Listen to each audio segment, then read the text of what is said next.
Good morning. Well, to the chair and distinguished members of the committee, I'm Kyle Bailey. I'm the representative, representative for District 27 in the Maine House of Representatives. I was also the campaign manager for the Committee for Ranked Choice Voting in Maine. And I'm here today to talk about Maine's success with ranked choice voting. Voters have twice voted to support it at the ballot box via statewide referendum.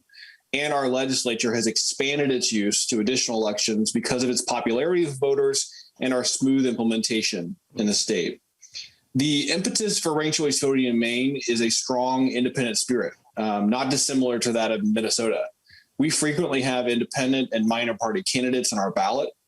And before we had ranked choice voting, this often resulted in so-called spoiler candidates who split the vote and allowed candidates to win with less than a majority, in some cases far less than a majority, and a lot of speculation about the fact that those candidates may actually be opposed by a majority of voters and some polling to support that.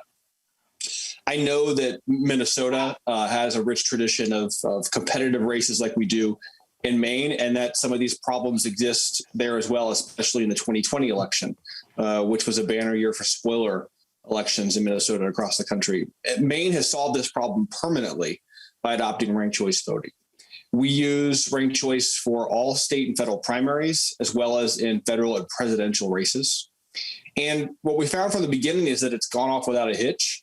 The cost to implement ranked choice voting statewide was less than $100,000, a fraction of what was estimated.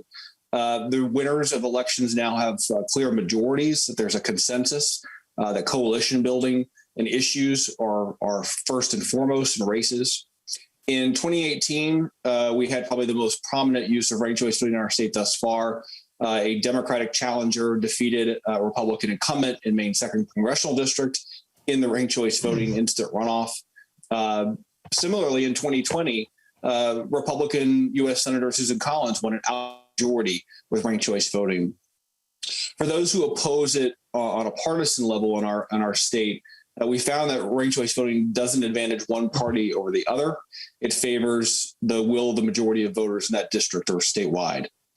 It has led to higher voter participation, more civil campaigns, and I'll talk about that in just a moment, and then winners with clear backing of a majority of voters. We built on the shoulders really of the successful implementation of ranked choice voting in Minnesota and St. Paul, and the extraordinary work of Gene Massey and Fair Vote Minnesota that have done this work for decades, really showing the nation how you do ranked choice voting implementation well, and created a model for the rest of the nation to follow, including in Maine, where we've now implemented ranked choice voting for two statewide general elections and 2 statewide primary elections.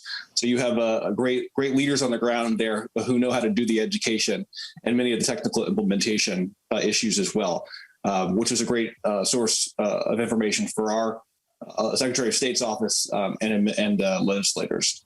So I hope that Minnesota will become the first state in the nation to adopt ranked choice voting by the will of the legislature.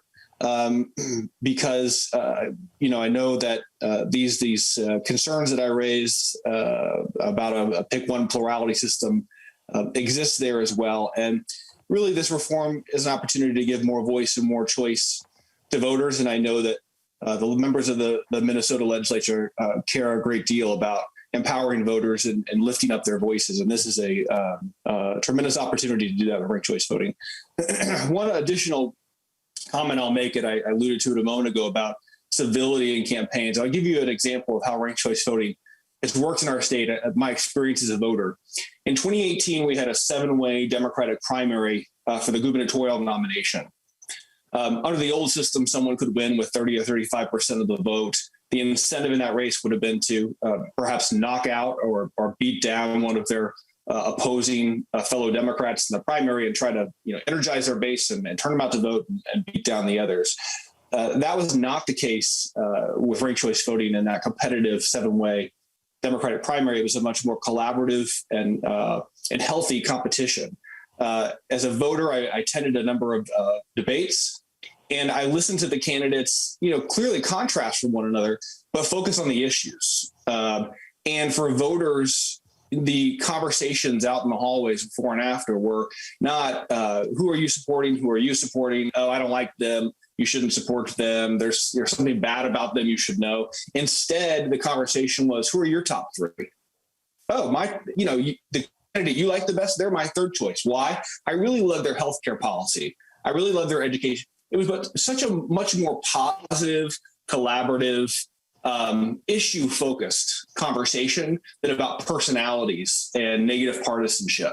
And that's really a powerful testament that voters really like having not only the having more choice in elections, but being able to have elections that are more about issues and coming together around what the consensus is than driving wedges between us and dividing.